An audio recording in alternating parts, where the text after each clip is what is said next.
Oras na mahuli ko kayo! Humanda talaga kayo sa akin, mga walang modo! Ano bang problema ninyo, Aling Salome? Tinatanong mo ko kung ano problema ko? Ang mga bastos na bata na hindi naturuan ng magandang asal ng kanilang mga magulang! Ano bang ginawa nila sa inyo? Binato lang naman nila ang bubong ng bahay ko! Baka naman naglalaro lang sila at aksidenteng nabato ang bubungan nyo. Ilang beses ko na kasi silang sinabihan na huwag sa tapat ng bahay ko maglalaro. Ang titigas lang talaga ng ulo. Alam ko sinasadya nilang batuhin ang bubog ko. Pagpasensyahan nyo na lang po sila. Mga bata po kasi sadyang makukulit. Ang sabihin mo, walang galang talaga sa mga matatanda. Ay sige, hayaan nyo. Kapag nalaman ko kung sino ang mga batang gumawa nun, pagsasabihan ko pati mga magulang nila. Kahit ilang beses na kasi sila pinagsasabihan hindi naman marunong makinig ang mga yon. Dapat sa kanila, tinuturuan ng leksyon. Huwag nyo naman sanang patulan ng mga bata. Palibasa kasi, hindi ikaw ang naaabala nila Naiintindihan ko naman kayo pero hindi tama na patulan ng mga bata. Kayo lang ang mapapasama kapag nagkataon. Wala akong pakialam.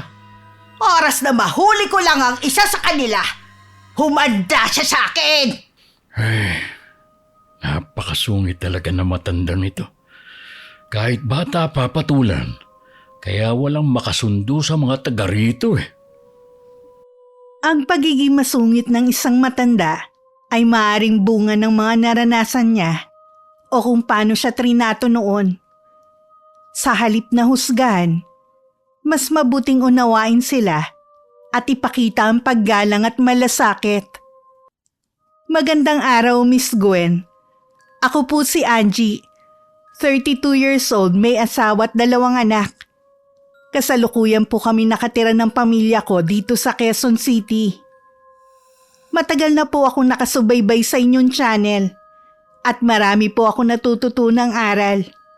Sumulat po ako sa inyo para magbahagi ng aking karanasan tungkol sa kulam na nangyari sa probinsya namin kung saan ako pinanganak at lumaki. Nangyari po ito nung 25 anyos pa lamang ako. Sana po isa ang sulat ko sa mapili ninyo. Pero bago tayo magpatuloy sa ating kwento, huwag kalimutang mag-subscribe sa channel na ito. I-like ang video at mag-comment sa ibaba. Malaking tulong po ang inyong suporta para may pagpatuloy namin ang pagbabahagi ng mga kwentong kapupulutan ng aral. Panoorin niyo po ito hanggang dulo. At ngayon, ituloy natin ang kwento. Hindi mo yata kasama ang nanay mo. Dumaan po kami kina ate. Naglalambing kung pwede doon muna si inay.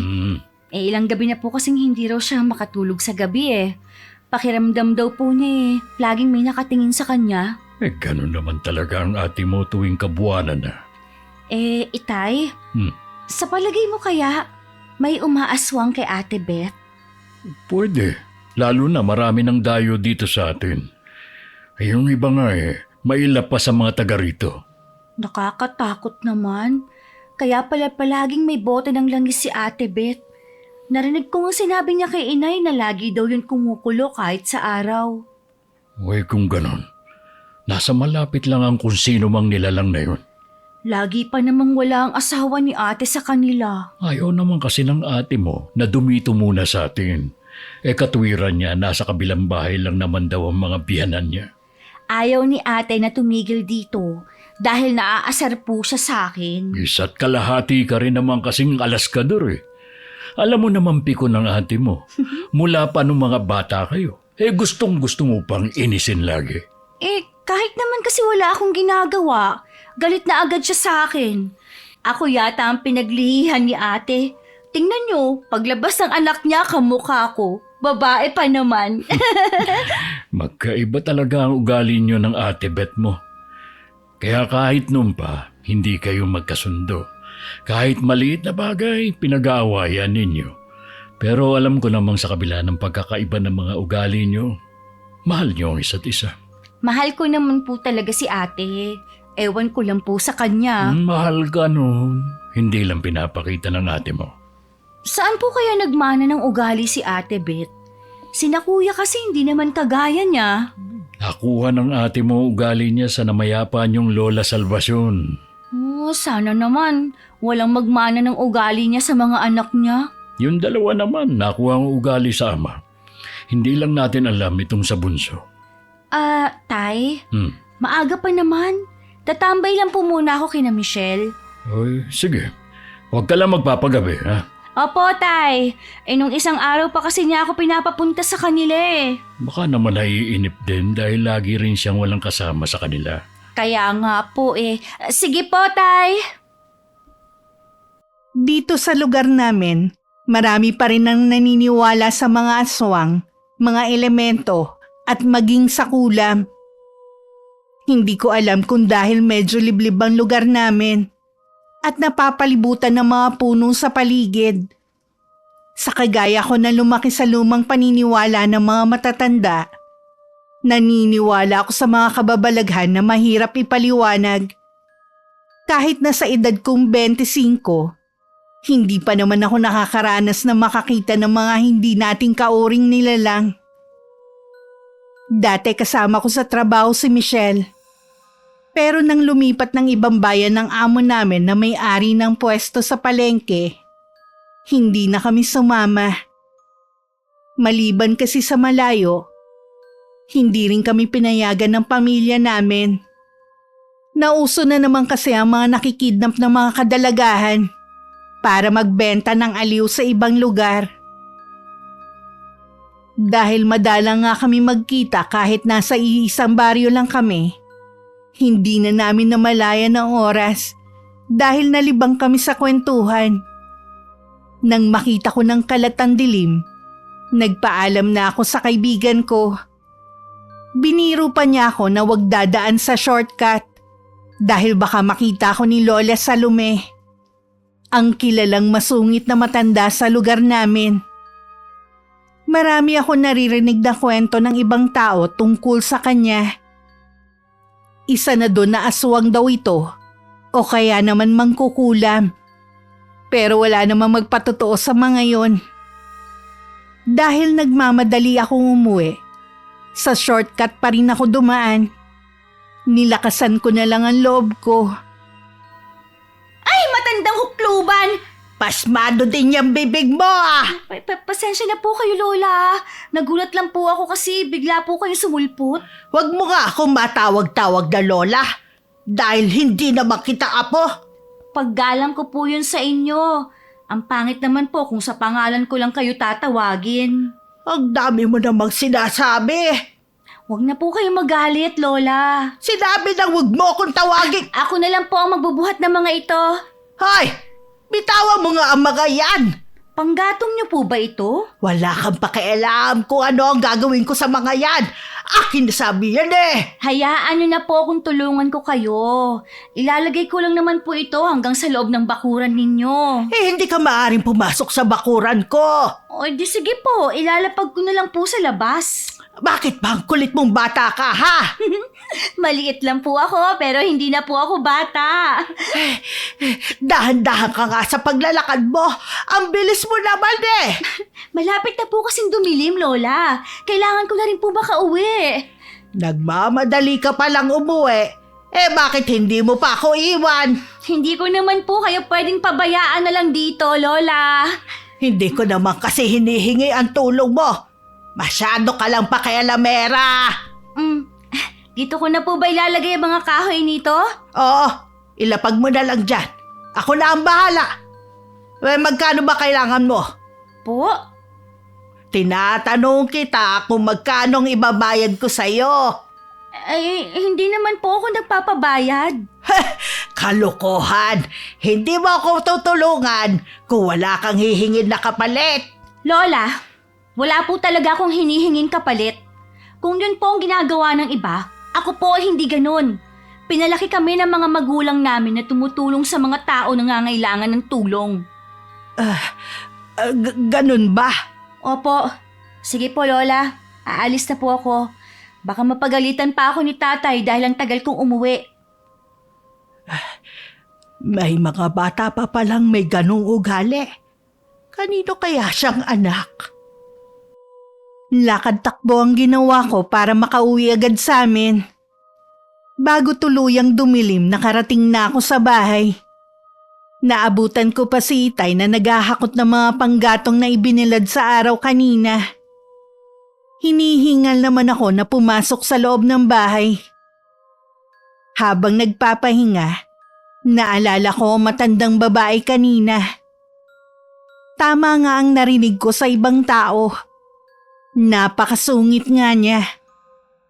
Kung hindi lang ako naaawa sa kanya, hahayaan ko na lang talaga siyang maghakot ng mga kahoy. Na sa tingin ko galing pa sa loob ng gubat.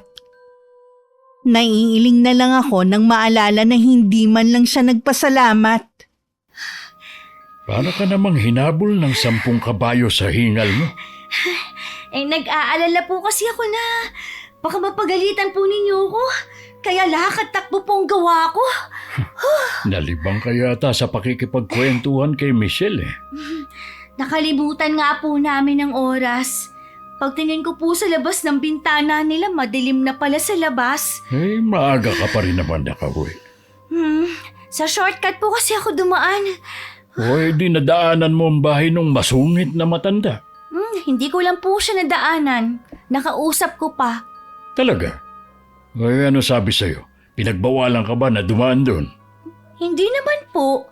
Nagulat ako nang bigla na lang siyang sumulpot sa likod ng puno. Nangunguha po siya ng mga kahoy. Tinulungan ko po siya na buhatin yung mga kahoy.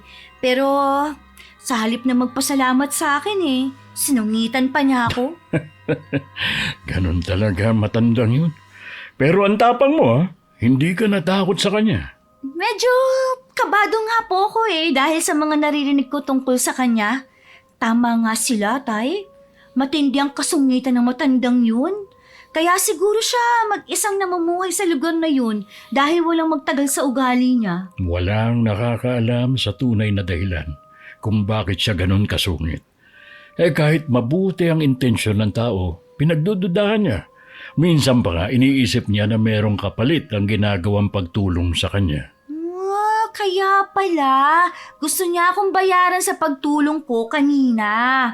Ang kinatatakutan ko po talaga, yung sinasabi sa kanya ng mga tao Yung alin? Naaswang at mangkukulam ang matandang yun? Opo, baka siyang umaaswang kay Ate Beth. Huwag ka maniniwala sa mga sinasabi ng mga tao. Hindi nga nila kayang patunayan kung totoo mga paratang nila. Sa bagay nga. Kaya lang po, maraming may galit at takot sa kanya. Hayaan mo sila. Basta, hindi ka gagaya sa kanila na nauuna ang panghuhusga sa tao.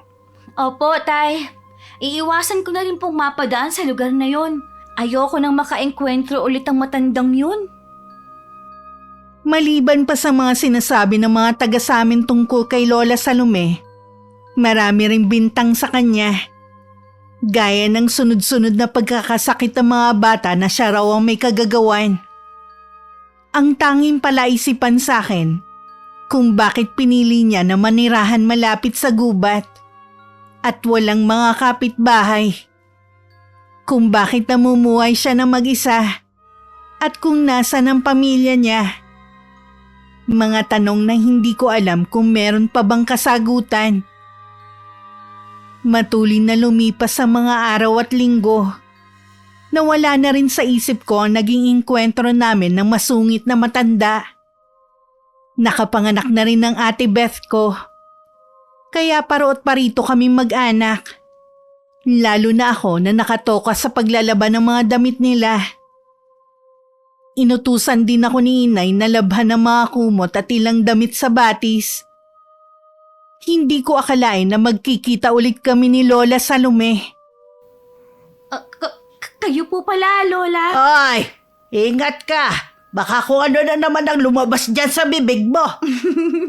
Nagulat lang po talaga ako noon. Kalimutan niyo na po yun. Maglalaba rin po ba kayo ngayon? Ano ba sa tingin mo ang gagawin ko rito? Magluluto? Kita mo naman siguro na may dala akong maruruming damit Uy, dito na po kayo sa pwesto ko. Hindi po mainit dito. Diyan naman talaga ang pwesto ko kapag pumupunta ako rito sa Batis. Ay, ganun po ba? Pasensya na po hindi ko po alam eh. Ngayon lang kasi ako ulit nakapunta dito sa Batis. Halata nga dahil hindi mo alam na inagawa mo ako ng pwesto. Kasya naman po tayo dito Hindi nga ako sanay ng may katabi. Hindi naman po tayo magkatabi. May nakakatawa ba ha? Ay, wala naman po, Lola. Malapit na rin po ako matapos. Masasolo na po ninyo itong Batis. Sinabi nang wag mo kong tawagin na Lola. Dahil hindi naman kita apo. Uy, sige po. Hindi ko na kayo tatawagin na Lola. Mabuti naman. At wag mo na akong abalahin pa. Opo, pasensya na po ulit. Tumalikod na lang ang matanda saka lumayo. May mga dumating naman na maglalaba at maliligo sana. Pero bigla silang umalis. Halata sa mga yon na ayaw makasama si Lola Salome. Nagkibit balikat na lang ako at pinagpatuloy na ang ginagawa. Malapit na akong matapos nun nang dumating naman ang isang grupo ng mga kabataan. Nang makita ng mga yun ng matanda, nagsitakbuhan sila habang sumisigaw ng mangkukulam. Bastos na mga kabataan! Parang mga hindi nag-aaral. Kukulamin ko kaya kayo nang malaman ninyo. Hayaan nyo na lang po sila. Maluloko talaga ang mga batang yun Kilala mo ba ang mga yon? Pamangkin ko po ang isa sa kanila. Sila rin siguro ang mga nambabato sa bubong ng bahay ko. Hindi ko po masasabi. Mahirap din po kasi mambintang basta-basta. Oras na malaman kung sila nga. Walang sisihan.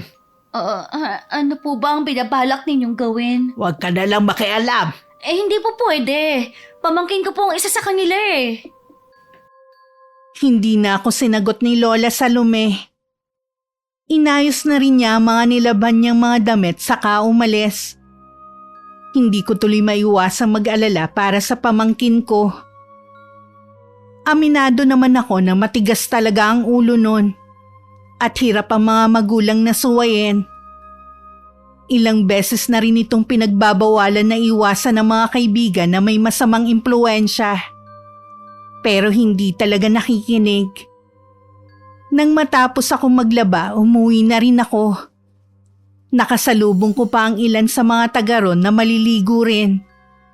Ang iba sa kanila bumati pa sa akin nang initian ko lang. Pagkahatid ko ng mga nilabhan sa bahay ng kapatid ko, sinampay ko na rin ang mga yon. Nagpaalam na rin ako kina inay na uuwi muna sa bahay namin. Nadaanan ko pa ang bahay ng pinsan ko na tatay ng binatilyo kanina. Narinig kong pinagagalitan ito. Hindi ko na narinig ang paninermo ng ama dahil mabilis na akong umalis. Pagdating sa amin, naabutan ko si Itay na kagagaling lang sa pamimingwit ng isda. Sinabi ko naman sa kanya ang nangyari sa may Batis. Sila din ang pinag-iinalaan ko na gumagawa nun sa bahay ni Aling Salome. Sila naman kasi ang makukulit na kabataan dito sa atin Natatakot tuloy ako sa pwedeng gawin ni Lola Salome sa kanila. Nasabi lang na matanda yun dahil sa galit. Kung may masama siyang balak, sana noon pa. Ang tigas din naman po kasi ng ulo ni John. Ayaw makinig sa mga magulang. Paano? Napapabarkada sa mga maling tao. Iba na rin kasi mga kabataan ngayon. Akala mo, kaya na mga sarili. Kapag nagkaroon naman ng problema, sa mga magulang pa rin ang takbo. Hindi lang po yun ang nakikita ko, Tay. Kinukonsinti din kasi ng ina. Palibasa kasi, nag-iisang lalaki. Oo nga. Pero wala pa rin tayong karapatan na makialam sa kanila. Sa bagay nga, anak naman nila yun. Bahala na nga sila. Hayaan mo na lang sila. Puntahan mo na lang lagi ang kapatid mo para matulungan mo. Huwag mo na lang tulungan ang nanay mo sa pwesto dahil kaya naman niya yun. Sige po, Tay. Doon na lang po muna ako kina Ate Beth. Napansin ko madalas yata kayong magkita ni Aling Salome. Hindi naman po nakakapagtaka yun dahil nasa iisang barangay lang kami. Alam kaya niya na anak kita? Hindi ko po alam. Bakit niyo naman po naitanong? Kasi kami yung madalas na magkaharap ni Aling Salome dahil malapit ang lupa na inaalagaan ko sa bahay niya. Wala po ba kayong napapansin na kakaiba sa bahay niya? Wala naman. Basta tuwing hapon nakikita ko siya nagsisiga sa loob ng bakuran niya. Nasaan na kaya ang pamilya niya? Alam kong maraming tanong na naglalaro dyan sa isip mo. Pero mas maganda pa rin kung hihintayin mo na lang ang tamang panahon para masagot ang mga yan. Alam ko po na gusto niyo ring malaman ang tungkol sa kanya. Ay, huwag na nga natin pag-usapan yan. Ay, munti ko na nga palang makalimutan. Tumawag ang Kuya Tim mo. Talaga po? Ano po ang sabi ni Kuya? Kailan daw po sila uuwi? Sabi niya, sa piyesta daw dito sa atin. Tinatanong nga niya kung gusto mo daw subukan magtrabaho sa pinapasukan niya. Gusto ko po sana. Kaya lang ang layo naman kasi ng Quezon City eh. Kaysa naman na andito ka lang sa baryo natin. Wala ka namang ibang mapapasukan dito kundi tindera sa bayan at maliit lang din ang sahod. Pag-iisipan ko po. Sabi pa nga niya, pwede mong isama si Michelle. Naku, baka hindi po yun payagan ng mga magulang. Yun nga lang. Inaalala ko rin po kasi kayo eh. Wala na kayong makakasama dito ni nanay kapag umalis ako. Huwag mo kaming alalahanin ng nanay mo. Malalakas pa naman kami. Okay kaya doon sa pinapasukan ni Kuya Tim? Di ba tindahan nyo ng mga computer at laptop? Siguro maganda. Hindi naman siya tatagal doon kung hindi maganda. Bigla tuloy akong naguluhan. Huwag mong pigilan ang gusto mong gawin. Ayoko na habang buhay ka na lang makulong sa lugar na ito. Hanapin mo kung saan ka sasaya at matututo sa buhay. Sa edad ko kasing 25, sa Karatig Bayan pa lang ako nakakarating kasama pa ang nanay ko. Hindi ko pa talaga nararanasan na lumayo sa pamilya ko. Kontento naman kasi ko sa buhay ko dito sa probinsya kasama sila. Nang ikwento ko nga kay Michelle ang tungkol sa sinabi ni Kuya Tim, tuwang-tuwa siya at gusto nga daw niyang makaluwas ng Maynila. Bigla rin naman siyang nalungkot dahil alam niyang hindi siya papayagan ng mga magulang. 2 taon ang tanda niya sa akin pero hinihigpitan pa rin siya ng mga magulang niya. Minsan nga naikwento niya na gusto na niyang tumakas at magpakalayo-layo. Tapos bigla siyang tatawa. Hindi ko tuloy alam kung nagbibiro lang ba siya. Nitong mga nagdaang araw, madalas ako sa bahay ni Ate Beth para samahan siya. Lingguhan lang kasi ang uwi ng asawa niya. Dahil sa trabaho nito bilang truck driver. Paglalaba at pagluluto lang naman ang ginagawa ko. At pagbabantay sa mga pamangkin ko. Ayaw kasi ng kapatid ko na kung saan-saan nakakarating ang mga yun sa paglalaro. Sa pag-uwi ko sa bahay, nadatnan ko doon ang pinsan kong si Kuya Felix. Nakausap ng aking ama. Mukhang problemado siya kaya nandun. Hindi ko na po alam ang gagawin ko, Chong. Nasa pagpapalaki nyo din kasi yan sa anak nyo. Aminado naman po kami sa pagkukulang namin ni Diana. Ano daw ba sabi ng anak mong si John? Hindi raw niya alam na nanakawan nila ng manok yung matandang yun eh. Imposible na hindi niya alam. Mula pa noon, kaibigan niya na mga yun. Nagpapalusot lang ang anak mo. Napakatigas din kasi ng matandang yun eh. Para manok lang, ayaw pang magpa-areglo. Pati nga yung kapitan eh. Halatang kinakampahan yung mangkukulam na yun. Kaya naman pala ganun ang anak mo dahil din sa'yo. Hindi mo nga alam kung totoong mangkukulam yung matanda na yun eh. Kung kampihan man siya ng kapitan natin dahil alam niyang agrabyado si Aling Salome. Pero hindi naman pulingid sa inyo ang mga usap-usapan sa lugar na ito na mangkukulam ang taong yun. Usap-usapan na wala namang matibay na ebidensya. Tulungan niyo na lang po kung kumbinsin yung matandang yun. Kawawa naman ng anak ko. 15 anyos pa lang siya para maranasan ng ganong kahihiyan. Ngayon pa ba siya mahihiya? Ang dami niya ng ginawang mga kalokohan mula pa noon. Tama lang siguro na mangyari yun sa kanya para maturuan ng leksyon. Para na rin po kayong si Kapitan eh. Mas kinakampihan ng matandang yan. Akala ko ba parang anak na ang turing niyo sa akin? Oo nga. Pero hindi ibig sabihin nakakampihan ko kayong mag-ama kahit kayo ang mali. Kung ganun eh, wala ho kayong magagawa. Anong magagawa ko kung nahuli sa akto ang anak mo na nagnanakaw ng manok? Sige po, Chong. Susubukan ko lang po lumapit sa ibang tao. Baka sila pa makatulong sa problema ko. Ha? Aalis na po ako. Totoo po ba na nagnakaw ng manok si John kay Lola Salome? Ay, oo. Galit na galit nga raw ang matanda. Ayaw magpaareglo kahit babayaran na lang ang mga manok. Gusto daw kasing maturuan ng leksyon ng mga bata. Si Kuya Felix naman, parang nag-iba na rin. Kala ko ba, hindi niya kinukonsinti ang anak? Bakit parang hindi naman yun ang narinig ko kanina? Kahit sino naman, ayaw mapahamak ang anak. May kasalanan ng anak niya. Dapat lang na magbayad sa kasalanan. Ayun na nga Hindi na sana aabot sa ganitong lahat kung nagabayan nila ng maayos. Nakakaawa nga. Pero wala na tayong magagawa pa. Mabuti kung madaling kausap yung si Lola Salome. Pwede naman niyang subukan kausapin yon. Naalala ko tuloy sa batis nung sabihin ni Lola Salome na tuturuan niya ng leksyon sina John. Ito na nga yun. Sana magtanda na si John at ang mga tropa niya. Lingid pala sa amin, dumiretso si Kuya Felix sa bahay ni Lola Salome. Hindi siya pumunta para makiusap, kundi para takutin ang matandang babae.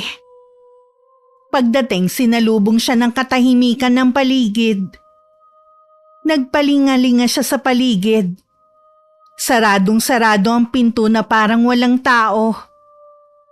Parang gusto tuloy niyang pagsisihan na mag-isa siyang pumunta sa lugar na yon. Nang akmang kakatok siya sa pinto, bigla naman may nagsalita sa likuran niya. Paglingon niya, matiim ang titig ng matandang babae sa kanya. Tinatanong kita kung anong ginagawa mo rito. Nandito ako para sabihin sa'yo na iurong mo ng reklamo sa anak ko at mga kaibigan niya. May mga bata lang ang mga yun. Hindi pa nila alam ang ginagawa nila. Hindi na mga batang musmos ang mga yon para hindi malaman na masama ang kumuha ng pag-aari ng iba. Kung hindi man yung tinuturo sa bahay, imposibleng hindi yung tinuturo sa eskwelahan. Babayaran na nga yung mga ninakaw na manok sa'yo eh. Ano pa bang gusto mo? Alam mo naman na hindi sila makukulong dahil sa mga minor de edad pa sila. Binibigyan mo lang ng kahihiyan ng mga batang yun. Maraming beses na nila akong pinerwisyo at ngayon ko lang sila naaktuhan.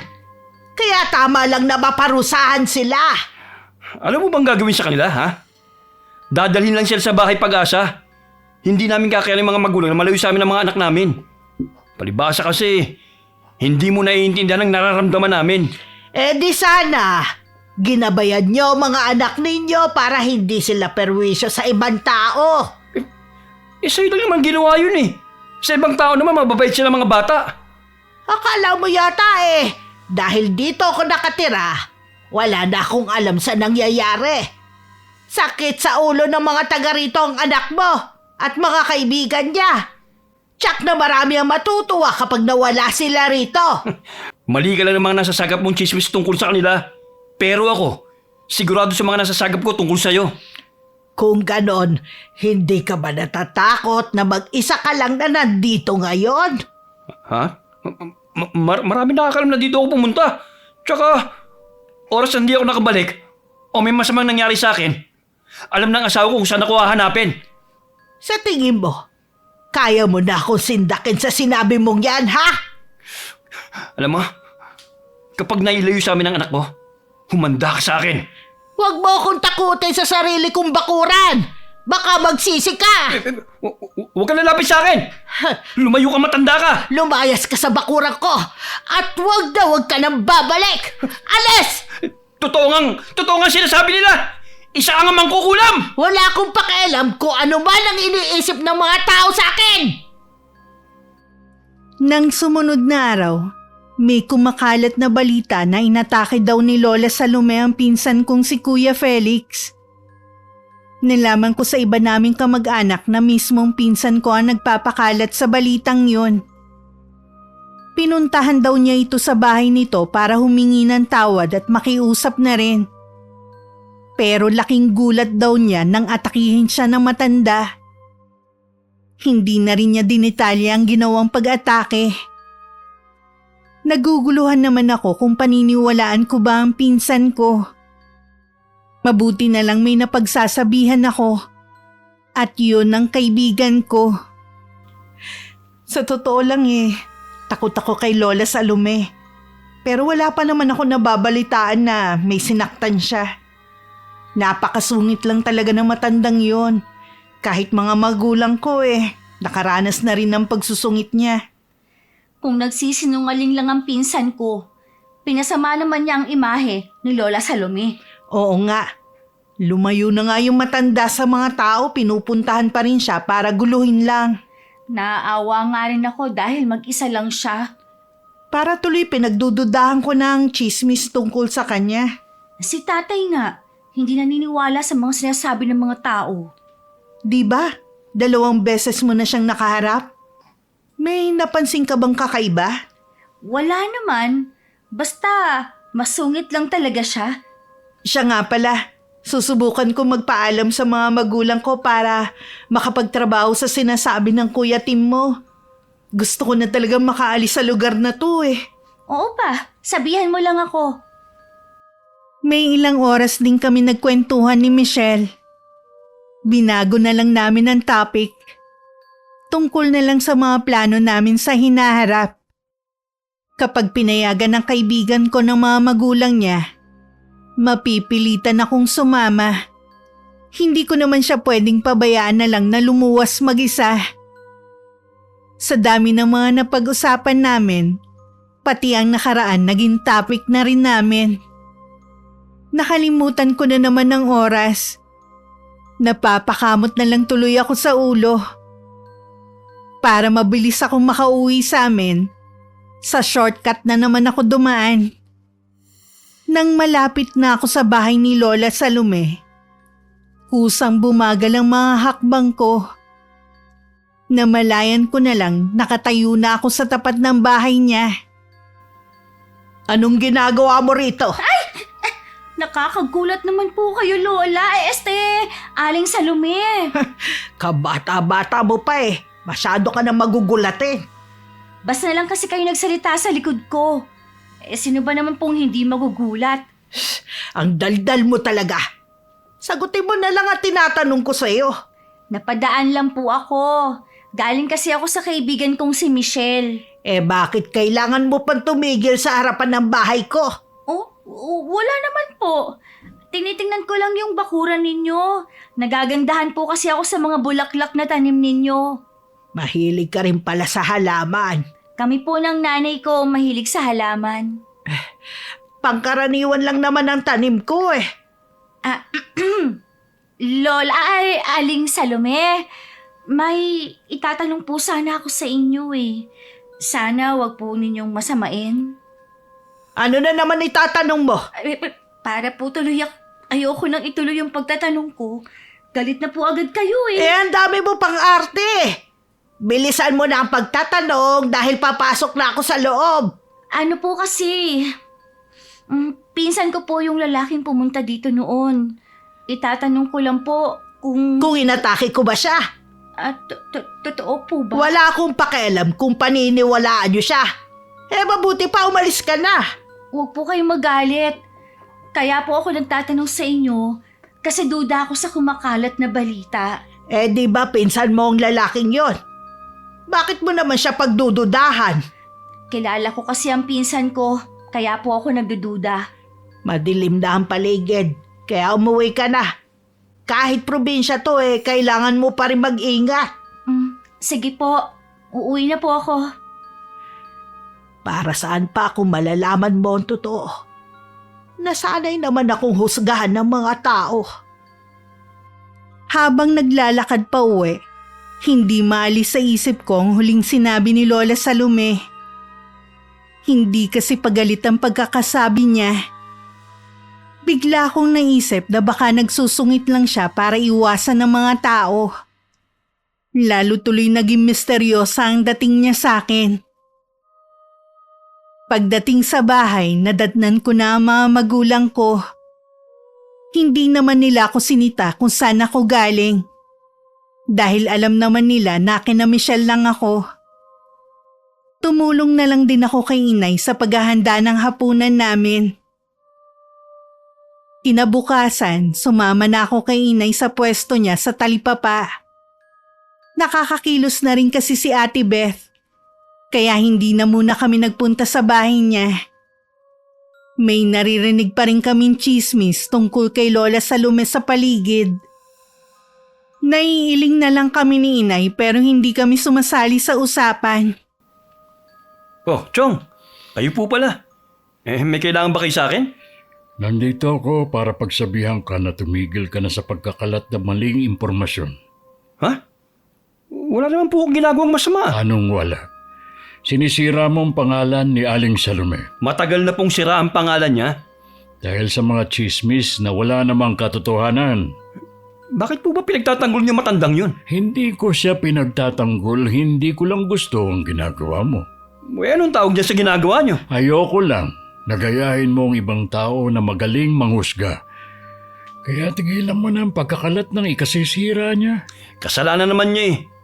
Ang hirap niyang kausap. Palibasa kasi wala siyang anak. Tama lang ang nangyari sa anak mo. Kesa lumala pa ang ginagawa niya. Nagbago na talaga kayo, Chong? Ikaw ang nagbago. Hindi ka na gaya ng dati na nasa katwiran palagi. Nagpapa-impluensya ka kasi sa asawa mo. Chong, huwag niyo pong masali-sali ang asawa ko sa usapan natin. Bakit? Totoo naman ah. Palibasa kasi, naging sunod-sunuran ka na sa kanya mula nang mawalan ka ng trabaho at siya na ang bumubuhay sa pamilya niyo. Kung wala na po kayong sasabihin, mabuti pa umalis na lang kayo, Chong. Bastos ka na rin. Hindi na ako nagtataka kung gano'n ang ugali ni John. Kayo itong bastos eh. Pupunta lang kayo rito para pagsabihin ako? Anong tingin niyo sa akin, bata? Walang masama sa sinasabi ko sa'yo. Ayaw mo lang kasing tanggapin. Mula po ngayon, ayoko nang nakikialam kayo sa akin. Nakalimutan mo na ba? Mula nang sabay mamatay ang mga magulang mo, kami na ng asawa kong tumayong magulang mo. Hindi ko po yung makakalimutan, Chong. Pero hindi ko na rin po maramdaman na tinuturing niyo kong anak niyo. Dahil mas kinakampihan niyo pa ang ibang tao kaysa sa akin. Kaysa sa apo niyo. Gusto ko lang kayong itama. Para din naman sa anak mo ang sinasabi ko. Ayoko na po makinig sa inyo. Huwag mo sanang pagsisihan ang ginawa mong ito. Wala namang binanggit si Itay tungkol sa pag-uusap nila ni Kuya Felix. Hanggang sa nagkaroon ng okasyon sa bahay ng pinsan ko. Lahat ng kamag-anak namin imbitado maliban sa amin. Noon ko naisip na may problema. Hindi naman ako makapagtanong dahil laging umiiwas si Itay. Nabalitaan rin namin na inurong na ni Lola Salome ang reklamo niya sa pamangking ko at sa mga kaibigan nito. Minsan galing ako kina Michelle at nung pauwi na ako, dumaan ako kina Kuya Felix para sana mga musta. Oh, napadaan ka. Mangungumusta lang sana ako. Ayos naman kami. Pasensya na nga pala kung hindi ko kayo inimbita sa birthday ng asawa ko. Masama pa rin kasi ang loob ko sa tatay mo eh. May samaan kayo ng loob ni Itay? Hindi ba sinabi sa ni Chong ang mga sinabi niya sa akin? Nararamdaman namin na merong bumabagabag sa kanya pero hindi niya sinabi kung ano. Sobrang sama ng loob ko sa ginawa niya. Tinuring ko pa naman siyang ama. Ang dahilan ba ng samaan ng loob ninyo ang anak mo? Mas kinampihan niya kasi yung matandang babae kesa sa apo niya. Mali naman kasi ang ginawa ng anak mo Pasalamat ka nga. Hindi na itinuloy ang reklamo sa kanya. Ay dapat lang. Dahil kukuyugin namin sa bahay niya kung hindi niya iuurong ang reklamo. Naiintindihan mo pa ba yung sinasabi mo, ha? Matanda na yung gusto ninyong saktan. Bata rin naman ang nirereklamo niya eh. Sana pinalampas na lang niya. Paulit-ulit na lang nga silang pinagbibigyan kaya hindi na nagtatanda. Kampi ka rin pala sa matandang yon. Alam mo, ngayon ko lang napansin na ang laki na ng pinagbago mo. Dati sa asawa mo lang ako naiinis. Ngayon, pareho ko na kayong kinaiinisan. Wala akong pakialam kung naiinis ka na rin sa akin. Basta wag na kayong makikialam sa pamilya ko. Nagmamalasakit lang kami sa inyo.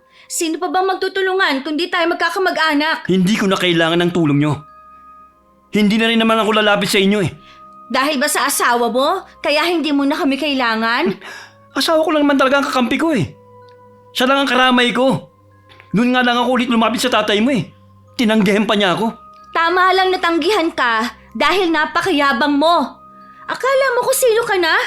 Sana hindi inurong ni Lola Salome ang reklamo niya para pati ang anak mo mawala ang yabang sa katawan. Alam mo, tama talaga ang asawa ko eh. Matagal na kayong may inggit sa amin. Lalo na sa kanya. Ano ka mo? Kami? Maiinggit sa kanya? Di ba totoo naman? Ikaw, 25 ka na. Pero wala ka pa rin regular na trabaho. Hanggang ngayon, palamunin ka pa rin ng magulang mo. Kahit na palamunin lang ako, wala ka rin pakialam dahil hindi naman kami humihingi sa'yo ng pangkain. Ang dami pang sasat. Mabuti pa, umalis ka na lang.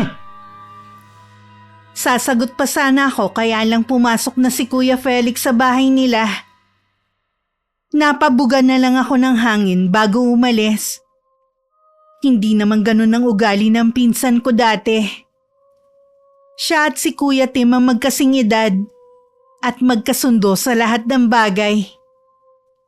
Nasa high school siya noon nang mamatay sa aksidente ang mga magulang niya at nag-iisang kapatid. Mula noon mga magulang ko na ang tumayong guardian niya. Parang alam ko na kung paano siya kinausap ng ama ko kaya masama ang loob niya. At ayaw pag-usapan ng nangyari. Wala akong ibang sinisisi kundi ang asawa niya. Mula pa nun, hindi na siya malapit sa amin. Hindi rin naman ito sinubukang ilapit ang sarili sa amin. Maaga pa naman kaya hindi nagmamadali ang mga hakbang ko sa pag-uwi. Gusto ko lang mag-isip.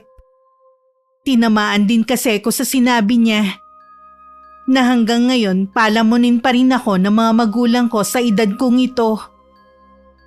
Mukhang mapipilitan na akong tanggapin ang alok ni Kuya Tim na magtrabaho sa Maynila. Pagdating sa bahay, nadatnan kong nagsisibak ng kahoy si Itay. Marami naman kaming panggatong. Pero gusto kasi ni Itay na maraming stock bago sumapit ang tag-ulan. Maaga kaya tang umuwi ngayon. Dumating na po kasi ang nanay ni Michelle. Nahiya naman akong tumambay doon ng matagal. Eh, ganun ba? Nagluluto nga palang nanay mo ng ginataang tulingan. Eh, di ba paborito mo yun? Opo. Sigurado ba paparami na naman ako ng kain nito? O bakit hindi ka pa pumasok sa loob ng bahay? Meron pa po kasi akong sasabihin sa inyo. Ha? Ano ba yun? Hihingi ka ba ng pera? Naalala ko kasi na malapit na ang piyesta sa kabilang barangay. Siguradong pupunta kayo sa baratilyo ni Michelle. Hindi po ako hihingi ng pera. Tsaka matagal pa naman ang piyesta. 2 linggo pa po. Ano nga ang sasabihin mo? Dumaan po ako kanina sa bahay ni Kuya Felix. Nagkausap pala kayo. Kumusta naman sila? Ayos naman po sila. Nabanggit niya sa akin na nagkaroon kayo ng samaan ng loob. Kung hindi niya na ako kailangan, wala na akong magagawa. Ang mahalaga, tinupad ko ang pangako ko sa tatay niya. Iba na po siya magsalita ngayon. Masyado nang mataas. Ganon talaga ang tao. Makaranas lang ng konting ginawa, pakiramdam nila nasa alapaap na sila at maliit na ang tingin sa mga nasa baba. Naimpluwensyahan lang po yun ng asawa niya. Sangayon ako sa sinabi mo. Pero nasa kanya pa rin naman yun kung papasakop siya. Sa pagsasalita niya kanina, pinuputol na niya ang ugnayan sa atin. Kung gusto niyang mangyari yun, di sige. Kahit masakit sa akin, oras na humingi siya ng tulong, tatalikuran ko na siya. Marami pa naman po tayong kamag-anak na kampi at naniniwala sa inyo. Oo naman. Hindi naman kawalan ng pinsan mo sa atin eh. Mabuti na rin lumabas na ang tunay niyang kulay. Hindi pala mahalaga sa kanya ang pagiging magkadugo. Ay, siya nga po pala, Tay. Kapag nakausap po ninyo si Kuya Tim, sabihin ninyo na gusto ko nang tanggapin ang trabaho na sinasabi niya sa amin ni Michelle. Mabuti nakapag-isip ka na rin. Ayoko po kasing habang buhay na palamunin niyo lang ako, gaya ng sinasabi ni Kuya Felix. Pagkatapos na naging pag-uusap namin ni Kuya Felix, tuwing nagkakasalubong kami sa daan, umiiwas na ako. Samantalang siya, taas noo pa rin naglalakad na parang hindi nakasakit ng kalooban. Iniwasan ko na rin munang pumunta kina Michelle. Dinadaanan ko kasi ang bahay nito bago ang sa kaibigan ko. Ang anak naman nito at mga kaibigan, sakit pa rin ng ulo ng mga taga ron. Hinayaan na lang namin kahit marami kaming nababalitaan. Laging sinasabi ni Itay na hayaan na sila, kahit malagay pa sa alanganin. Madalas sa bahay na lang ni ate ako naglalagi. Nakakatuwa kasi ang bunso niya at natutuwa din akong asarin si Ate Beth. Dahil kamukha ko nga ang anak niya. Meron din siyang dimple tulad ng nasa kanang pisngi ko. Pinayagan din niya ako na magbigay ng pangalan sa pamangkin ko. Plano nila, binyagan ng bata sa piyesta dito sa amin. Nang mga sandaling yun, si tatay lang ang naiwan sa bahay. Kasalukuyan siyang nasa labas ng bahay namin at inaayos ang nasirang bakod. Nagulat pa siya nang makitang nakatayo na pala sa malapit sa kanya si Lola Salome. May hawak siyang paso ng halaman. Nariyan ba ang anak mo? Ano nga pala ang pangalan niya? Ay, wala dito ngayon si Angie. Nasa bahay siya ng ate niya. May nagawa bang kasalanan ng anak ko sa inyo? Wala naman. Gusto ko lang ibigay sa kanya tong halaman at ilang buto. Nabanggit kasi niya na mahilig siya sa halaman. Mahilig nga siya sa halaman.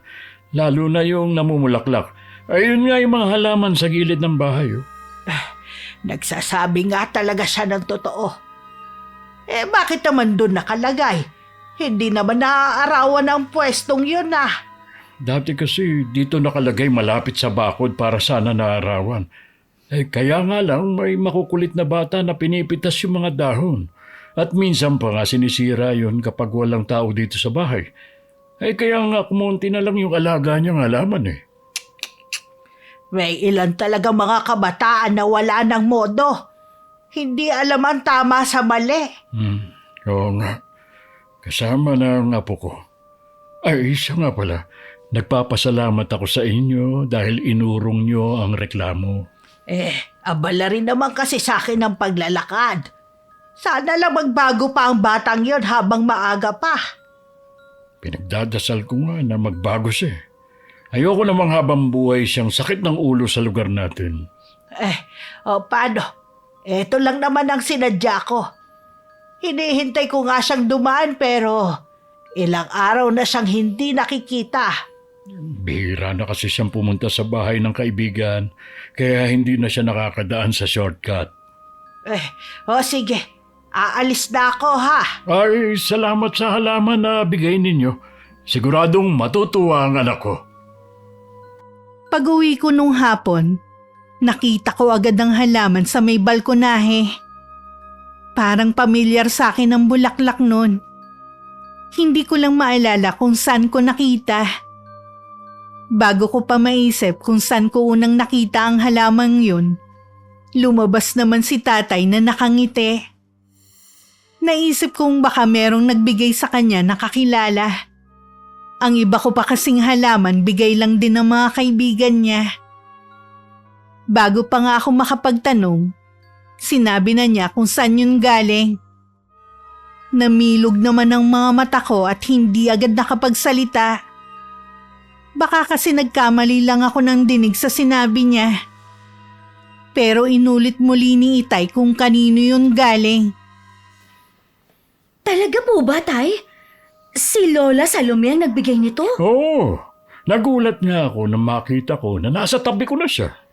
Gandang-ganda po kasi ako sa halaman na to. Wala siyang amoy pero matingkad ang kulay niya kapag natatamaan ng sikat ng araw. Meron pa nga yung kasama mga buto. Nadagdagan na uli ang mga halaman mo. Pupuntahan ko po siya bukas para magpasalamat. Hoy, akala ko masungit siya sa'yo. Masungit naman po talaga siya sa akin. Pero magalang pa rin akong sumagot sa kanya. Kaya siguro nakuha mo ang loob niya. Tinatawag ko nga po siyang Lola. Pero ayaw niya dahil hindi naman daw niya ako apo. Sana nga, ikaw na ang magpabago sa matandang yun. Sayang nang pumunta siya dito. Wala ako. Mabait na po ba siyang makipag-usap? Ganun pa rin, pero nabawasan naman ng konti. Isasama ko na lang po itong halaman na bigay ni Lola Salome sa mga halaman ko. Sa ibang araw ko na lang din itatanim ang mga buto. Ilang sandali ko pang pinagmasdan ng halaman bago ko iniwan. Sana nga tuluyan ng bumait si Lola Salome para magbago na rin ang tingin sa kanya ng mga tao sa lugar namin. Kinabukasan, gumawa muna ako ng mga gawaing bahay bago ako umalis. Dumiretso na ako sa bahay ni Lola Salome. Pagdating, naabutan kong nandun ang pamangking ko at mga kaibigan niya. Sinisira na mga yun ng halaman malapit sa may bakod. Sinita ko sila pero hindi nila ako pinansin. Nang lumabas si Lola Salome at nakita ang ginagawa ng mga yun, kumuha siya ng mahabang pamalo at akmang lalapitan ng mga kabataan. Pero dumampot ng bato ang pamangking ko at saka yun binato sa matanda. Saka sila nagsitakbuhan. Hindi agad ako nakakilos na makita kong bumagsak ang matanda malapit sa may hagdan. Nang mahimasmasan ako, sinulyapan ko pa ang direksyon kung saan tumakbo ang mga binatilyo pero wala na sila. Nilapitan ko naman si Lola Salome na nasa lupa pa rin at hindi agad makabangon. Umaagos din ang dugo sa noo niya. Naiiyak na inalalayan ko siya papasok ng bahay niya. Saka pinaupo muna sa mahabang upuang kawayan. Mabuti na lang agad kong nahagilap ang bulak at alkohol sa malapit. Meron din itong gamot para sa sugat. Huminahon ka, iha. Sugat lang naman ito. Hindi po yan simpleng sugat lang. Pasensya na kayo sa ginawa ng pamangkin ko.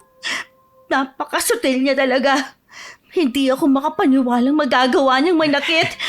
Kung magrereklamo naman ako, abala lang naman sa akin. Baka sugurin na naman ako dito ng pinsan mo. Kakausapin ko po ang pamangkin ko mamaya. Hindi ito pwedeng palampasin na lang. Mabuti na lang dumating ako. Baka kung ano pa ang ginawa nila. Kaya ko naman ang sarili ko kahit walang tulong ng iba. Lagi na po siguro nila itong ginagawa sa inyo kaya wala na silang takot. Dapat pala, hindi nyo nalang inurong ang reklamo ninyo. Tapos na rin naman. Wala na akong magagawa pa. Ayos na po ba kayo? Oo. Medyo makirot lang.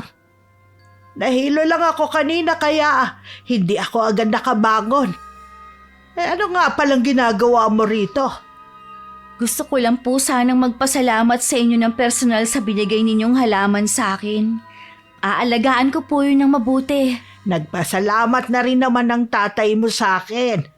Kaya hindi mo na kailangan magpasalamat ulit. Maiwan ko na po kayo. May kailangan lang po akong gawin. Ayoko na po itong patagalin. Anong gagawin mo? May tuturuan lang po ako ng leksyon. Teka lang, iha. Huwag ka munang umalis. Matapang din ang batang iyon. Sa bagay, hindi nga natatakot sa akin eh. Naabutan kong nasa bilyaran malapit sa bahay nila ang pamangkin ko. Sa harapan ng maraming tao, pinagsabihan ko sila sa ginawa nila. Hindi naman sila umiimik habang nagsasalita ako. Halata sa kanila na napahiya sila dahil may mga dalaga din sa lugar. Dun kasi ang tambayan ng mga kabataan sa amin.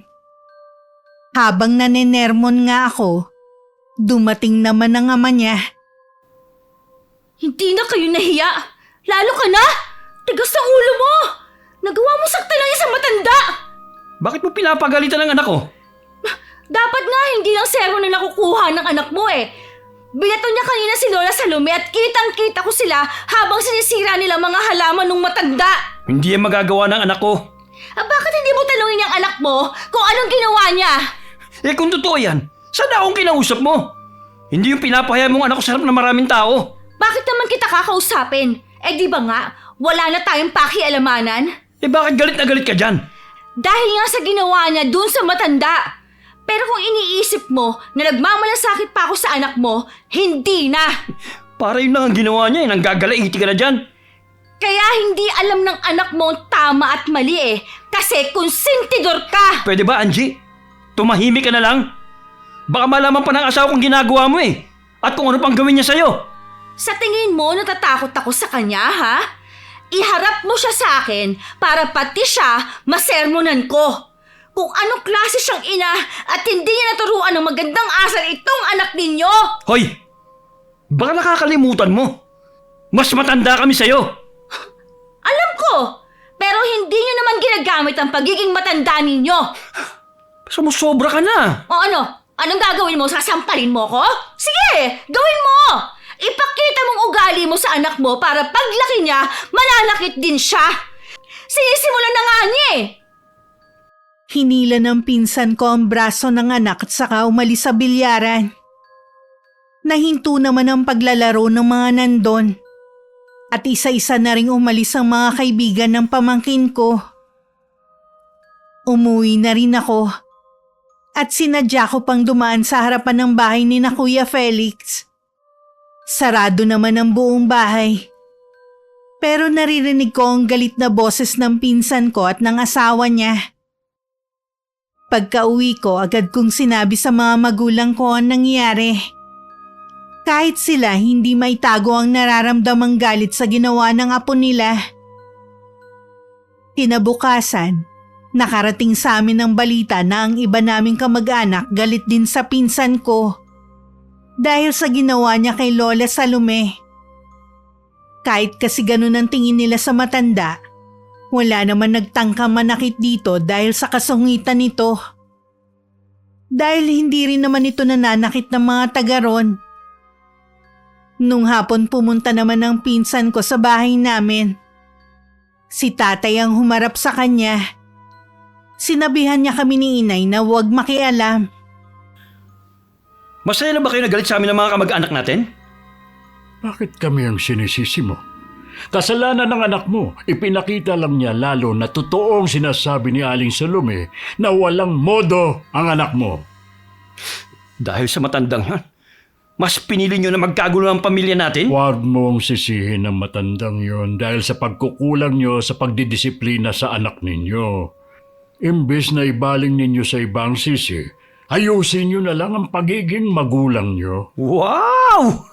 Kung makapagsalita naman kayo, akala nyo kung sino kayong perpektong magulang. Sige nga. Sino sa mga anak ko ang tarantado? Sinasabi nyo ba na tarantado ang anak ko? Sa bibig mo na mismo nang galing yan.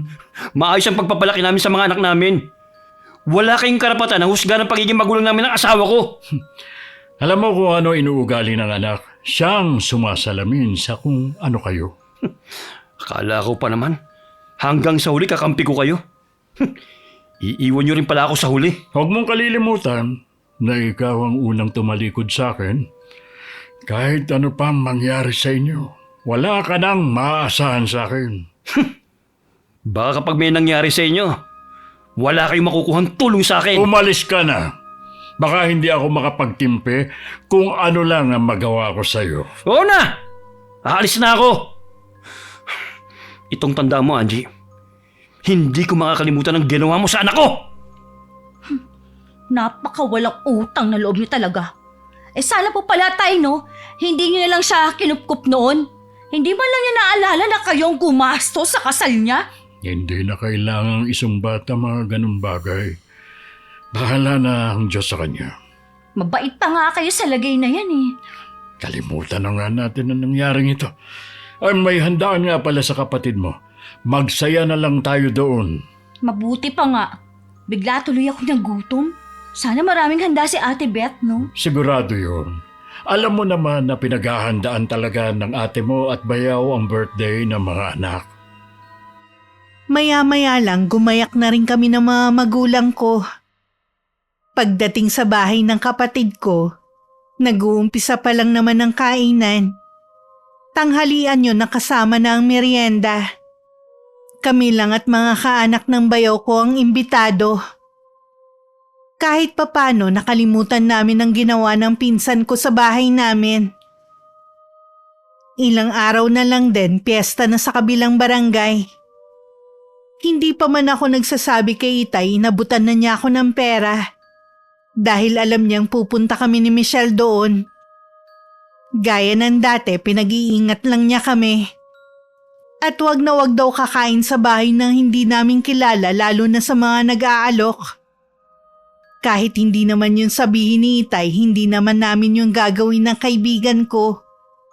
Dahil ganun din ang bilin sa kanya ng mga magulang niya. Dumating na ang araw ng piyesta. Excited na kami ni Michelle na umalis. Pagkatapos nga ng almusal, gumayak na ako. Nauna lang umalis si Itay ng araw na yon at pupunta sa lupa namin. At magtitiba ng mga saging. Oh, Aling Salome, ano bang nangyari? Bakit kayo sumisigaw? Meron na naman kasi bumabato sa bubungan ng bahay ko. Ha? Paglabas ko, hindi ko na inabutan. Wala naman po akong nakasalubong. Baka sa ibang direksyon siya tumakbo. Hindi ko na sana papansinin eh. Kaya lang, pumasok ang bato sa bintana at nabasag ang isa kong gamit. Ay mabuti pa siguro i-report niyo to kay Kapitan para siyang umaksyon. Ayoko na makaabala pa sa kanya. Alam niyo na hindi kayo abala kay Kapitan Allen. Kahit gaano pa siya kaabalang tao, bibigyan kanya ng oras. Hayaan na lang natin. Sa tingin ko, babalik pa ang taong yun. Paano kung sa gabi siya mambato sa bubong niyo? Hindi naman kasi nakakapagtaka na marami ang galit sa akin dahil sa ugali ko. Kahit na masungit kayo, wala kaming nabalitaan na sinaktan niyo. Huwag na lang natin pag-usapan ang nangyari. Ay sige, kung yan ang gusto niyo. Nasaan nga pala si Angie? Nakipiesta sa kabilang barangay kasama ng kaibigan niya. Ganun ba? Siguro papunta ka sa lupang tinatrabaho mo. Sige, papasok na ako sa bahay. Kahit ayaw ni Lola Salome, kinausap pa rin ni Tatay ang kapitan namin at pinaalam ang nangyayari sa matandang babae. Umaksyon naman agad ito at inutusan ng mga tanod na rondahan ng lugar. Inireport naman ng mga to na ang tanging nakita nilang umaaligid malapit sa bahay ni Lola Salome, ang pamangking ko at mga kaibigan niya. Nung araw na yun, kahit nakakapagod ang ginawa naming pagpunta sa piyesta, nag-enjoy naman kami magkaibigan. Maliban sa baratilyo, nag-enjoy din kami sa mga pagkain na binebenta. Wala akong kamalay-malay na mag-uumpisa na ang kalbaryo ko pag uwi ko. Maayos pa naman ang pakiramdam ko nung makauwi ako sa amin. Pero kinabukasan, mabigat na ang pakiramdam ko. Nahihilo na ako at nagsusuka. Ano ba ang kinain ninyo ni Michelle sa piyesta? Sinuway niyo ba ang utos ko? Hindi po, Tay. Puro bili lang po ang pagkain na kinain namin eh. Marami nga po nag-aalok sa amin na kumain sa mga bahay nila pero magalang naming tinanggihan. Kapag hindi pa bumuti ang lagay mo bukas, dadaling ka na namin sa ospital. Baka po bumuti na rin maya-maya ang pakiramdam ko. Pinainom na rin po ako ni Inay ng gamot. Parang hindi na yata kita papayagang makipiesta sa susunod. Huwag naman po, Tay. Ito na nga lang po yung kaligayahan namin ni Michelle eh. Tignan mo naman na nangyari sa iyo. Nagkataon lang po ito, Tay. Wala namang sintomas na kinulam ka. Sino naman po ang kukulam sa akin sa piyesta? Wala naman po akong kilala dun. Sa bagay nga, baka nasira nga lang ang tiyan mo dahil sa dami ng nakain nyo ni Michelle. Madala ka na sana at hindi talaga maganda ang pagiging masiba. Minsan lang naman po kasi yun. Kaya sinulit na po namin ni Michelle. Mamaya pupuntahan ko si Michelle. Tatanungin ko din kung sumakit ang tiyan niya. Sana naman po ayos lang siya. Masyado pa namang duwag yun kapag may nararamdaman. Ay sige, pilitin mo rin kumain ng niluto ng nanay mo para manumbalik ang lakas mo. Hindi po siguro ako makakakain nito Sumasakit na naman kasi ang tiyan ko. Buti pa bili na lang kita ng gatas. Kahit malamnan lang ang sikmura mo. Tumango na lang ako kay Itay. Hindi na kasi ako makapagsalita dahil parang pinipiga ang tiyan ko sa sakit. Maya-maya lang sumuka na naman ako. Hinang-hina na ako. Halos gumapang na nga lang ako pabalik ng kwarto ko. Mabuti na lang inaalalayan ako ni Inay. Para hindi na ako pabalik-balik ng banyo, dinalhan na lang ako ni Inay ng timba sa kwarto ko para dun na lang ako susuka. Nung dumating si Itay, sinabi nito na ayos lang si Michelle. Lihim naman ako nagpasalamat at walang nangyari dito.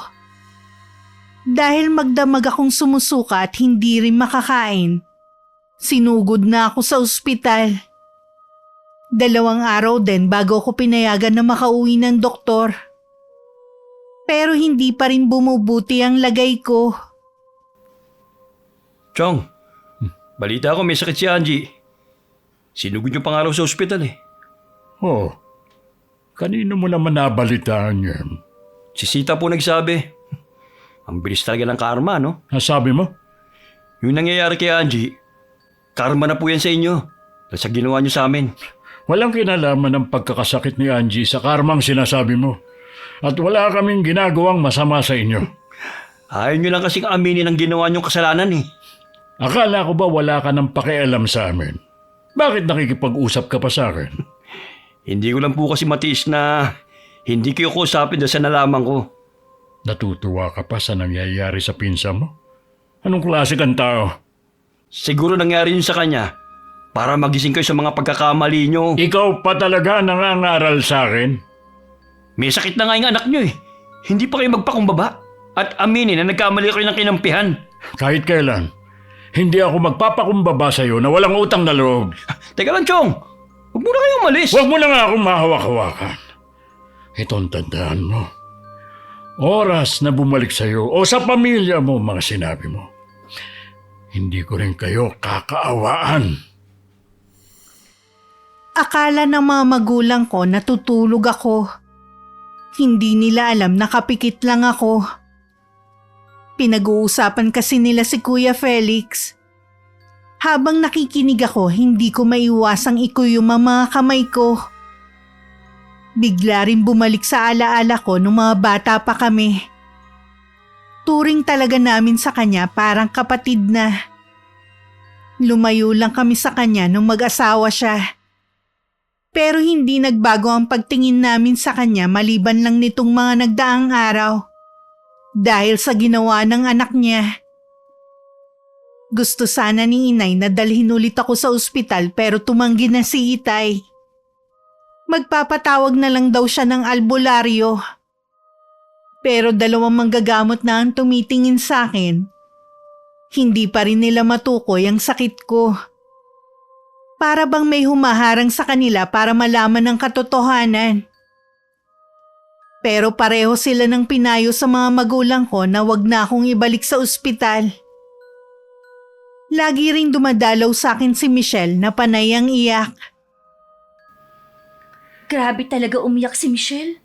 Parang mamamatay na ako Parang hindi mo namang kilala ang kaibigan mong yun. Kahit nga ang ate Beth mo, hindi mapigilan na umiyak dahil sa awa sa'yo. Tay, ano po kaya ang nangyayari sa akin? Hindi ko alam Ano po bang sakit ko? Basta, gagawin namin ang lahat para malaman kung ano nangyayari sa'yo. 2 buwan na lang uuwi na dito si Kuya Tim para sunduin kami ni Michelle. Kung kailan namang nagpasya na ako magtrabaho sa malayo, tsaka naman nangyari to. Bago pa umuwi ang kuya mo, magaling ka na. Sana nga po. Hindi na nga ako nakakatulong sa inyo. Ganito pa nangyari. Alisin mo kasi sa isipan mo na pabigat ka sa amin. Lagi ko kasing naaalala ang sinabi ni Kuya Felix na palamunin pa rin ako sa edad ko na to. Tanggapin na lang natin na nagbago na siya. Hindi na siya ang binatilyong inalagaan ko noon. Inilayo na nga siya ng asawa niya. Binago pa nito ang ugali niya. Ay, wag na nga nating pag-usapan yan. Umiinit din kasi ang ulo ko kapag naalala ko ang mga binitawan niyang salita sa atin. Naiinip na ako, Tay. Gusto ko nang bumalik sa dati kong ginagawa. Konting tiis na lang. Makakahanap din tayo ng magaling na manggagamot. May tiwala naman po ako sa inyo eh. Habang nag-uusap kami ni Itay, nakaramdam na naman ako ng antok. Hinayaan na lang niya ako na makapagpahinga. Nang masigurong tulog na ako, sakalang lumabas si Itay. Narinig niya may kausap si Inay sa labas ng bahay. Pagsilip niya si Lola Salome pala.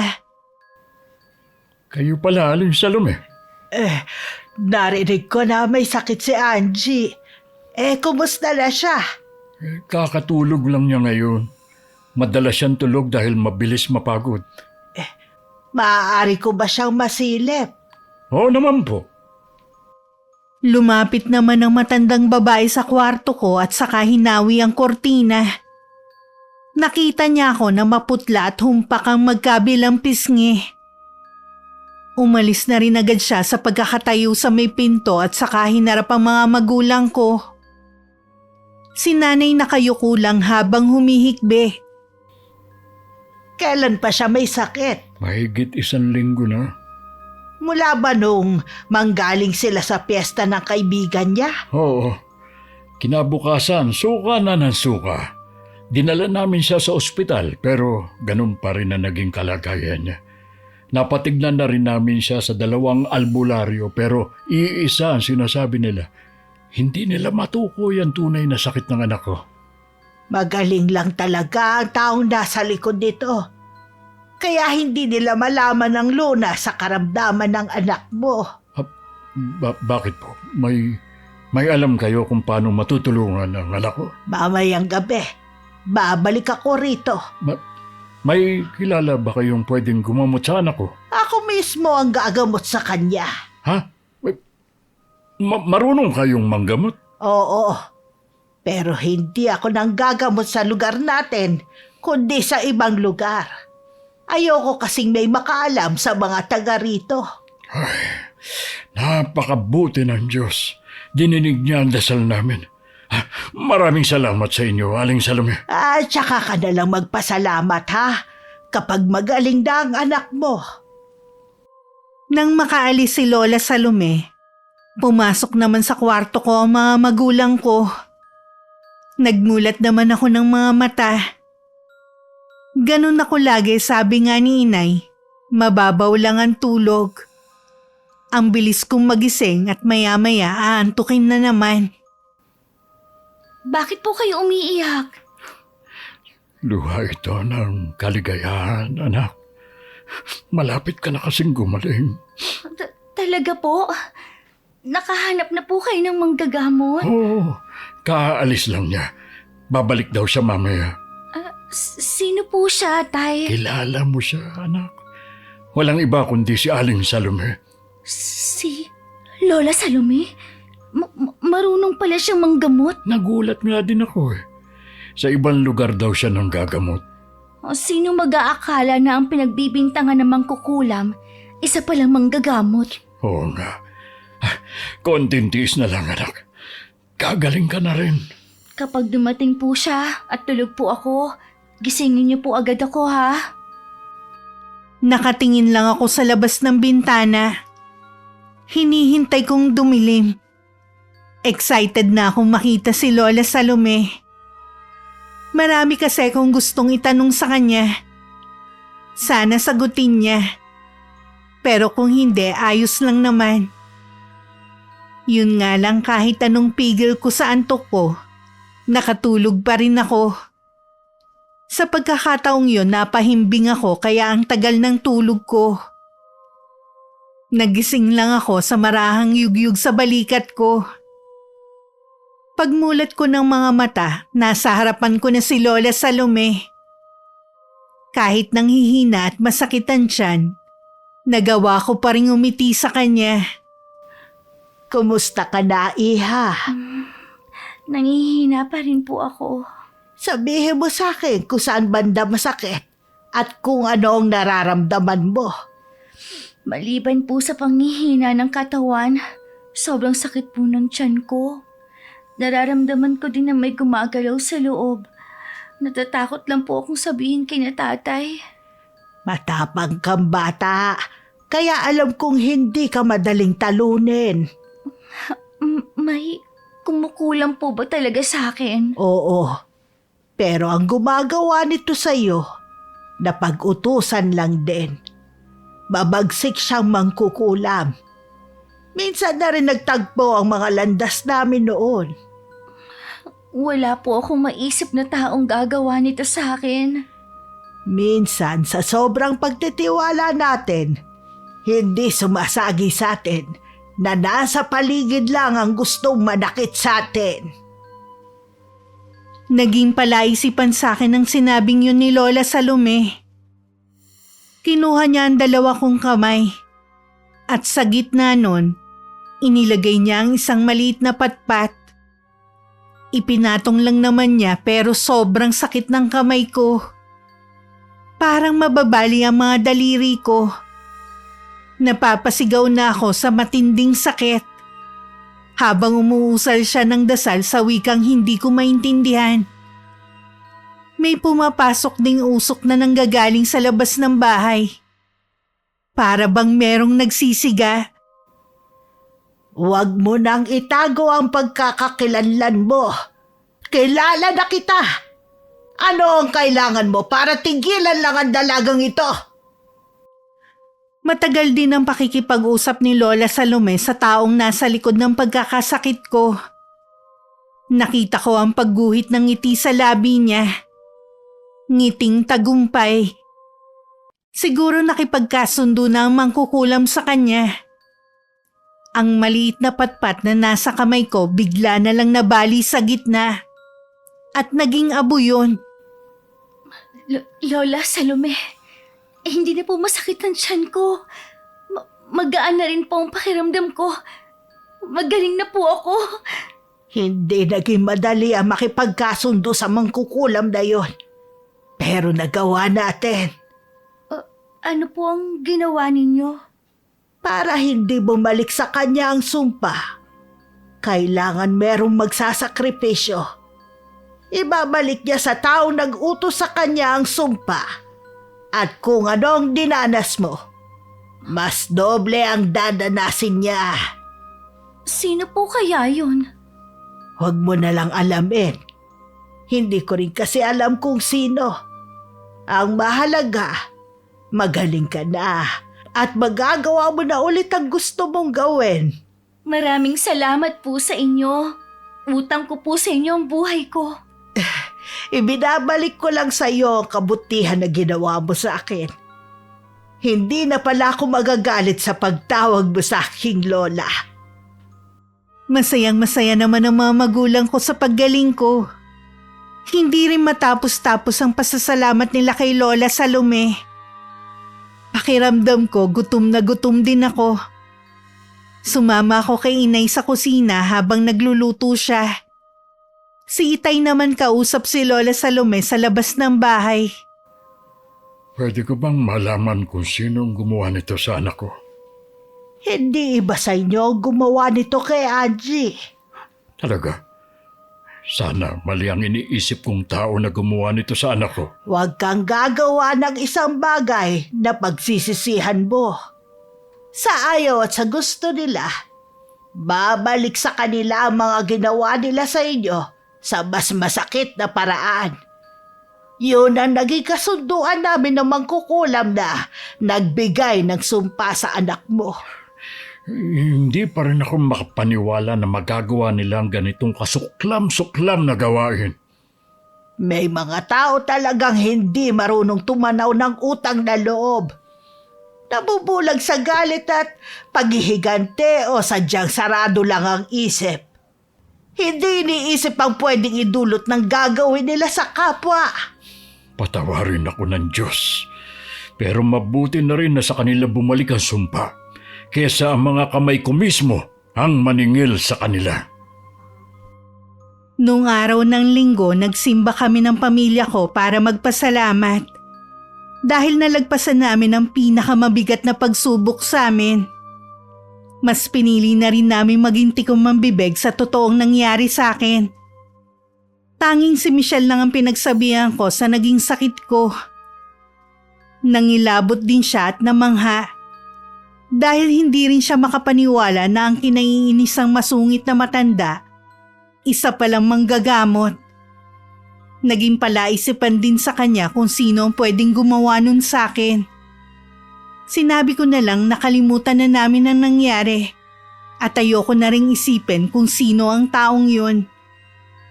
Sabi ko paghandaan na lang namin ang pagluwas namin para magtrabaho. Makalipas ang isang linggo na balitaan namin na nagkasakit ang anak ng pinsan ko. Ilang araw na daw yun sa ospital. Gusto ko sanang makibalita pero pinigilan ako ni Itay. Alam ko na matindi pa rin ang hinanakit niya sa pinsan ko. Nasagad na yata ang pagtitimpi ng ama ko sa kanila.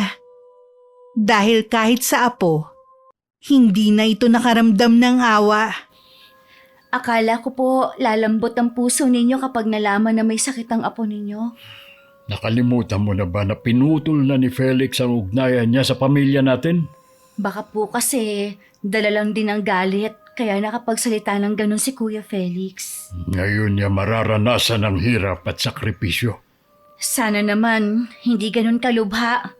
May pera naman sila. Pwede sila maghanap ng magaling na doktor. Ay kung doktor nga ang makakapagpagaling sa anak nila, Ano po bang ibig ninyong sabihin? hindi naman kasi lahat kayang pagalingin ng isang doktor. Humina sigurong resistensya ng batang yon dahil sa kapupuyat. Siguro nga. Tamad na tamad po yata kayo ngayon. Ay, tamad talaga ako kapag si Felix ang pinag-uusapan natin.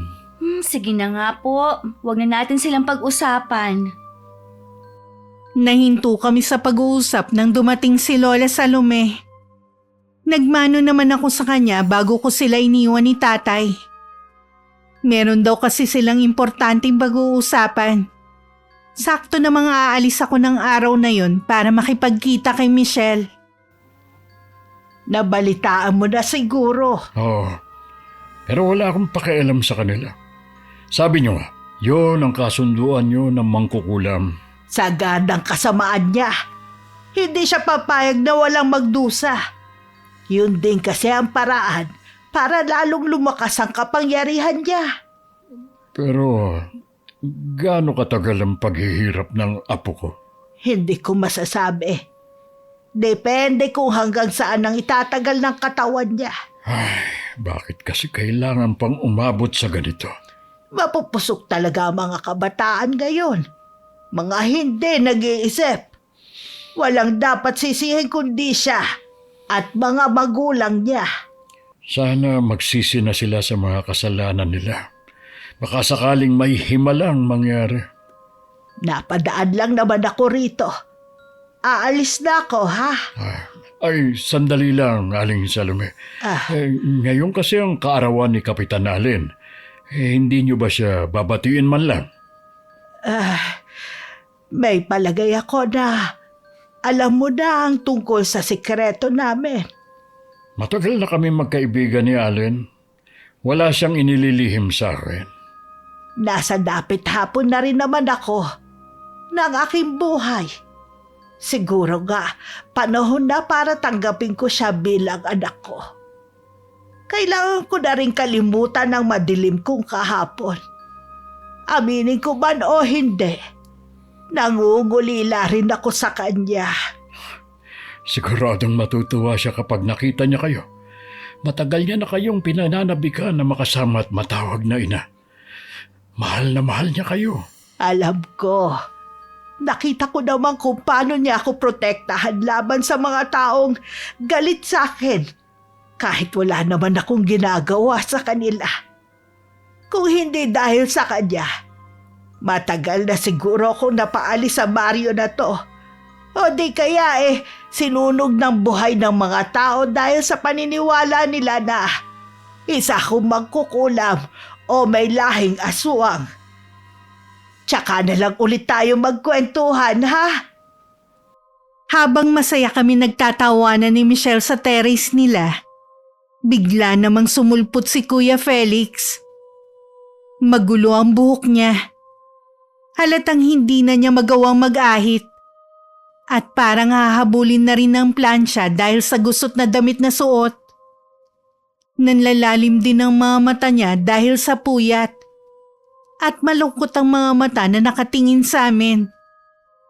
Nang kamustahin ko ang pamangkin ko, hindi na niya napigilan ng maluha kahit kaharap ang kaibigan ko. Sinabi rin niya na inuwi na lang nila sa bahay ang anak. Bakit nyo naman inuwi ang anak ninyo? Hindi ba siya kayang gamutin ng doktor? Hindi doktor ang magpapagaling sa anak ko. Kinukulam ba ang pamangkin ko? Ganun na nga. Ikaw, Angie. Kanino ka nagpagamot? Bakit gumaling ka agad? Ha? Nakikiusap ako sa iyo, Angie. Tulungan mo ako. Ayoko mawala sa amin ang anak ko. Kay Lola Salome ako nagpagamot. Ha? Ano? Sa matandang yun? Mali kayo nang iniisip sa kanya. Hindi siya mangkukulam, kundi manggagamot siya. Sinabi ba niya sa iyo kung sinong kumulam sa iyo? Napag-utusan lang daw ang tao na yon. Tulungan mo akong kausapin ang matandang yun. Handa akong magbayad sa kanya basta iligtas lang niya ang anak ko. Alam mo, hindi nagpapabayad ang tunay na manggagamot. Baka kasi hindi niya ako pagbigyan na gamutin yung anak ko dahil sa mga ginawa nito sa kanya. Mabait si Lola Salome. Kailangan mo lang humingi ng tawad sa kanya sa lahat ng mga ginawa ninyo. Oo, kung kinakailangan, luludo ako sa harapan niya, gagawin ko. Kakausapin ko muna si Lola Salome. Tsaka ako siya papupuntahin sa inyo. Angie, tatanawin kong malaking utang na loob to kung gagawin mo sa amin. May hiling sana ako sa'yo. Ano yun? Sabihin mo at gagawin ko. Makipag-ayos ka na kay tatay. Huwag mo naman sanang pasamain pa ang loob niya. Pagkatapos ng lahat ng to, makikipag-ayos na ako kay Chong. Pangako yan. Hindi ko naman talaga gusto makipag-away sa inyo Nadala lang ako ng pagtatanggol sa anak ko.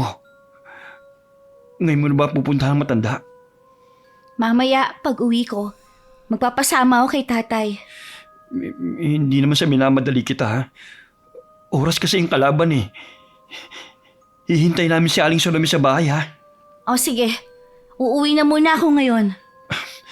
Salamat, pinsan. Basta hihintayin ka namin.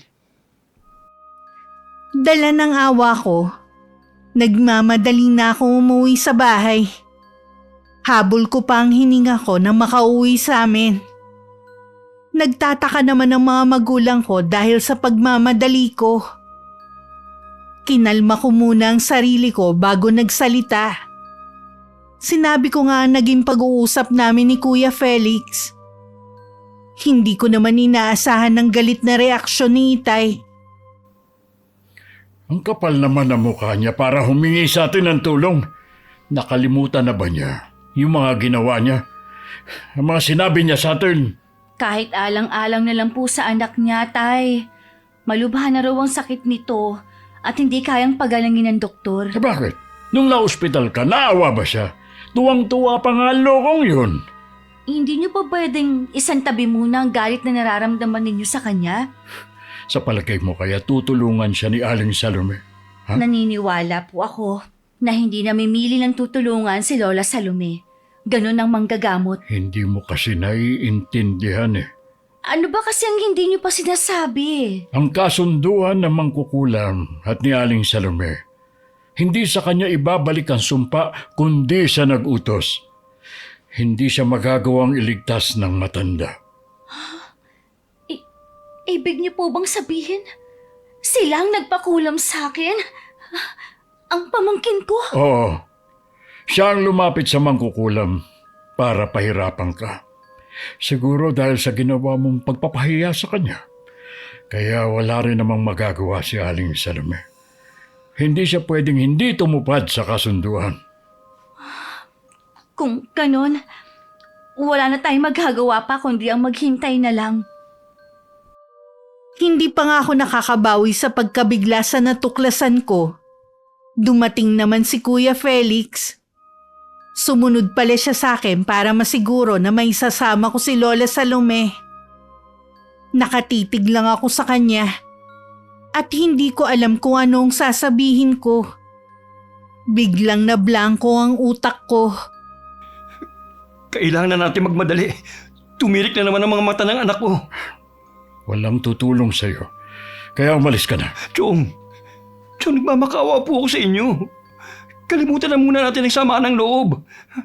Kailangan na magamot ang anak ko. Hindi ka matutulungan ni Aling Salome dahil siya ang nagalis sa sumpa kay Angie na kayong mag-ama may kagagawan. Kung may natitira ka pang kahihiyan, hindi ka lalapit sa amin. Kung ayaw niyo akong tulungan, ako na lang lalapit at makikiusap kay Aling Salome. Wala siya sa kanila. Nasaan na matandang yun? Nasa bahay ng anak niya. Sa bahay ni Kapitan. Nang araw na yun, pumanaw ang pamangkin ko. Wala namang kaming narinig na merong sinisisi ang pinsan ko. Pero naging dahilan yun para tuluyan na magkalamat ang relasyon namin sa kanila. Habang kami taas noon na naglalakad sa daan, hindi naman sila makatingin ng diretso sa amin. Napatawad na namin sila, pero alam naming hindi na maibabalik ang nakaraan. Ang paggamit ng karunungang itim para gumanti sa kapwa, kailanman hindi magiging maganda ang balik. Ganun din ang panghuhusga sa kapwa. Dahil lang sa pinapakita nito, minsan gusto lang nilang itago ang sakit na nararamdaman. Makalipas lang ang 3 buwan, lumuwas na kami ni Michelle para magtrabaho sa Quezon City. 1 taon pa lang kami sa trabaho nakapag-asawa na ang kaibigan ko. At masaya siya sa piling ng asawa. 3 taon muna ang lumipas bago ko naman nakilala ang boyfriend ko. At 1 taon muna ang pinalipas ko bago pumayag magpakasal. Taon-taon kaming umuwi sa amin para magbakasyon. Si Lola Salome na naging bahagi ng mahalagang sandali ng buhay ko, pumanaw na nung nakaraang taon lang. Hanggang dito na lang ang kwento ko, Miss Gwen. Sana kapulutan nyo ng mabuting aral ang karanasan ko. Mabuhay po ang inyong channel. Wakas. Okay, shoutout po tayo. Shoutout kay Sea Park Diving from Calibo, Aklan. Hi kay Frozen Heartbeat. Hello kay Mark Joseph Escototo. Hi kay Paula Jane Mercado. Hello kay Joe Francisco. Hello kay Lance MBB. Hi kay Gerald Garcia from Japan. Hello kay Jerry Santos Cuyugan from Tinambak, Camarines Sur.